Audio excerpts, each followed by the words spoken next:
شرافه ها هغه ستا انډیوال زرداد نه دی و ته تر تیز روان دي ته په کور کې پریشاني نه لري والله که څه وجه ده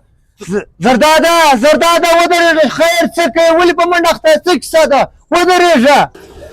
یاره شرافه لږ انتظار وکړه دستي ته راځم زرداده خبره خو واوره یو منټ خو ودرېږه ولې دونه په منډه اخته یو منټ خو ودرېږه یاره شرافه دستي ته راځم یو منټ ټایم راکړه دستي ته راځم د الله ته ودرېږه پر یو خوا مه ځه عثمانه ما رېدلو ستا موبایل غلا شو و زرداد خانه ظالمانو موبایل راڅخه غلا کړي یار عثمانه ډېره خوا مې بدر بده شوه ستا موبایل خو هغه یې غلو ووړي چارجر بیا ماته نه کړه ښه چارجر یې غواړې هو عثمانه چارجر یې ماته راکړه ښه چارجر غواړې ته رانږدې ځه دلته ما چارجر درکړم ساعت بده شوی موبایل غلا وړی دي ډېر افغان دي ما ته چارجر را